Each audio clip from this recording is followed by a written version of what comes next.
Hi ఇన్షా family members. మొన్న గోవా ఫ్లైట్లో వెళ్ళినంతవరకు మనం ఎపిసోడ్ చెప్పాం కదా.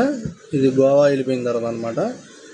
సౌత్ గోవాలో దిగిన తర్వాత అక్కడి నుండి మేము బాగా బీచ్ దగ్గర రూమ్స్ దగ్గరికి వెళ్తున్నాం అనమాట. వెళ్ళే దారి ఇది. వెళ్ళే దారిలో మనకు కనబడుతున్నాయి కదా, ఇది హైదరాబాద్లో ఉన్న కేబుల్ బ్రిడ్జ్ టైప్లో అక్కడ కూడా ఉన్నాయి. అలాగే కార్లో కరెక్ట్గా షూట్ చేయడం కుదరట్లేదు, అయినా సరే అలాగలా ట్రై చేసి షూట్ చేశాను. అన్నీ వీడియో సరిగ్గా కనబడకపోవచ్చు, అయినా సరే చాలా ట్రై చేసా చూపిద్దామని, అయినా కుదరలేదు. ఇది లాంగ్లో అనమాట.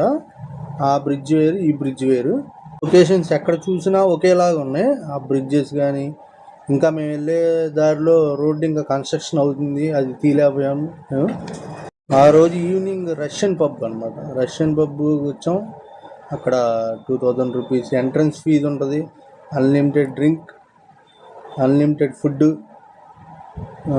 అలాగే అక్కడ లేడీస్ ఉంటారు ఆ పబ్లో. ఆ లేడీస్ని టచ్ చేయడం కానీ, వాళ్ళని హెరాస్ చేయడం కానీ చేస్తే అక్కడ బౌన్సర్స్ ఉంటారు. వాళ్ళు అసలు ఎట్టి పరిస్థితుల్లో మనల్ని వదలరు అనమాట. బయటికి తీసుకెళ్ళి వార్నింగ్ ఇస్తారు.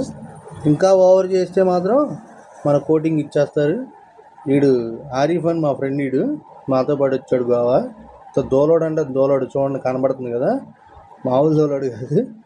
ఆ తర్వాత నెక్స్ట్ డే ఏమైందంటే క్రూజ్ షిప్కి వెళ్ళాం అనమాట. అడ్వెంచర్ క్రూ కాదు, అడ్వెంచర్ షిప్ ఇది.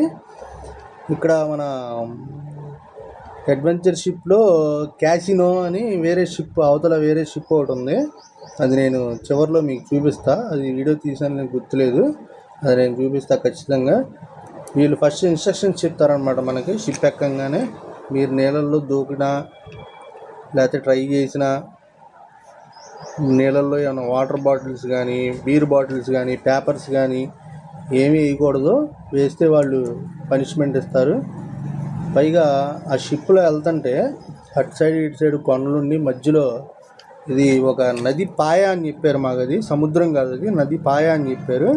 ఆ నది పాయ మధ్యలో నుండి తీసుకెళ్ళి మాకు అడ్వెంచర్స్ చేయించారనమాట. అవి వీడియోలో వస్తాయి అడ్వెంచర్స్. చాలా అంటే చాలా బాగుంది. ఈ షిప్లో కూడా ఏంటంటే ఒక 2 బీర్స్, అన్లిమిటెడ్ ఫుడ్ ప్రొవైడ్ చేస్తున్నారు వీళ్ళు. కానీ షిప్లో వెళ్తుంటే ఫ్రెండ్స్ చాలా బాగుంది ఫ్రెండ్స్. ఇవి అన్నమాట అడ్వెంచర్స్.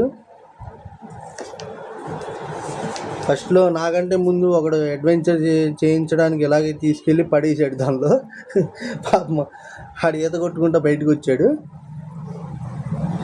అది ఇది చూడడానికి వీడియోలో చాలా సింపుల్గా అనిపిస్తుంది, కానీ అలా వెళ్ళి ఇలా రావడం చాలా భయం వేస్తుంది ఫ్రెండ్స్. ఇదే అడ్వెంచర్ షిప్. చూసారా ఎలా ఉందో? చాలా అంటే చాలా బాగుంది ఫ్రెండ్స్. అందరూ ఒకసారి ఎక్స్పీరియన్స్ చేయాలి. అదే నేను చెప్పా కదా ఇందాక, క్యాసినో షిప్ అని చెప్పి.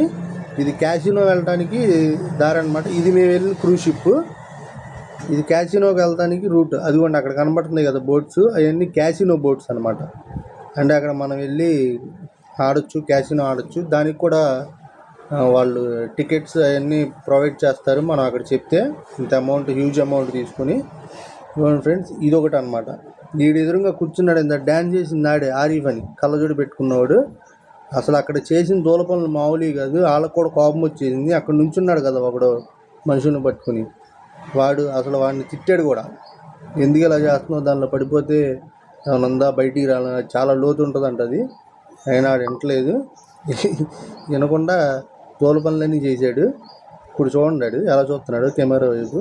ఇప్పుడు నేను చెయ్యి ఊపుతా, నేను చెయ్యి ఊపిన తర్వాత ఆడు కూడా ఊపుతాడు చూడండి. అదిగోండి ఊపుతాడు. అదిగోండి ఆడు తిడుతున్నాడు వెనకమాల, అయినా సరే ఆడు వింటలేదు అనమాట. ఆడి మాట వినకుండా అక్కడ అన్ని దూల పనులన్నీ చేస్తున్నాడు ఆడు. నీకేతొచ్చా అని అడుగుతున్నాడు వాడు.